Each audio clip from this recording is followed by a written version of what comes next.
I'm joined now by our correspondents John Donnison in Moscow and Howard Johnson in Manila. John, to you first. Tell us a bit more about Dmitry Muratov and why he's been recognised with this prestigious prize. Well, basically, he's the editor-in-chief of really one of the only kind of free newspapers in Russia, pretty widely read, and the only real opposition newspaper. It's very interesting. He was saying there in that interview, this prize was a reward for the professionals, not the propagandists. But if you look at state-controlled media yesterday and today, very, very little coverage of this event happening at all. And given the fact that he's only the third person from Russia or the former Soviet Union to ever win the Nobel Peace Prize, I mean, that tells you quite a lot. And Howard, tell us a bit more about Maria Ressa and the work that she's done in the Philippines. Well, Maria Ressa is a veteran correspondent. She used to work for CNN, and then she set up her Rappler news website, a Filipino-run website. But Rodrigo Duterte, the authoritarian leader of this country, in 2017 accused it of being American-owned. Lots of people saw that as a backlash to their hard-hitting reporting of his war on drugs, in which thousands of drug addicts and suspected drug dealers were being killed on the streets here in Manila. And that led to a lot of trolling on social media. She was threatened with rape and death threats. And then later, a slew of court cases, 7 charges against her at the moment. I was there as one of 3 journalists to witness her being convicted of cyber libel in 2020, which she's currently appealing. That's why she's out on bail. She had to appeal to 4 courts to be able to travel to Oslo to receive the award today, and her international legal team have called for the Philippine government to drop all charges against her, saying that they are clearly politically motivated.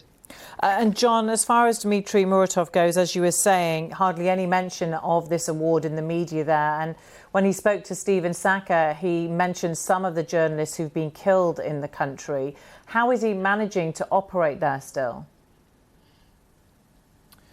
Well, it's very interesting, actually, because he wasn't terribly well known across Russia before this prize was announced earlier in the year. And he's actually faced criticism from both sides, from the kind of pro-Kremlin press and supporters. They're saying he's basically a stooge for foreign governments, although I have to say the Kremlin did congratulate him, a little bit tongue-in-cheek perhaps at the time. But also he's faced criticism from more liberals in Russia who maybe say that the prize should have gone to the jailed opposition leader Alexei Navalny, and saying that Dmitry Muratov might have maybe compromised too much, if you like, to stay on side with the Kremlin. I thought one other interesting line he did have in that interview with Stephen was when he said it wasn't just the regimes and the dictatorships that could be blamed.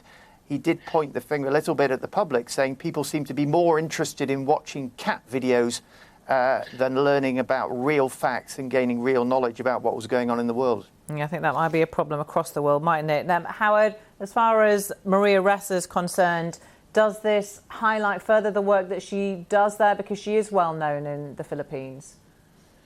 This will highlight her work. She's well known among the chattering classes, but not well known universally here. I think it will definitely help her, particularly in a tricky election period. We have elections here in May of next year, and currently Bongbong Marcos, the son of dictator Ferdinand Marcos, who was deposed in 1986, is currently running and polling incredibly well, and he's allied to Rodrigo Duterte. In fact, Rodrigo Duterte's daughter is running alongside him as the vice president. But what Maria Ressa has also said in these interviews building up to today's award is that she's also looking at social media. She said that social media platforms which deliver the news are amplifying and delivering to your news feeds lies over facts. And in an election year, that's very important that social media companies in Silicon Valley take a look at that, because we have seen here a lot of misinformation, a lot of distortion of the past, and a lot of whitewashing of what happened during the martial law period in the 1970s and 80s. OK, Howard Johnson in Manila and John Donnison in Moscow for now. Thank you. Well, you can watch the full interview of Nobel Peace Prize winners Dmitry Muratov and Maria Ressa with Stephen Saka today on BBC Hard Talk, right after this bulletin at 9:30 GMT and 18:30 GMT on BBC World News. We'll also have more coverage as they receive their Nobel Peace Prize later on today.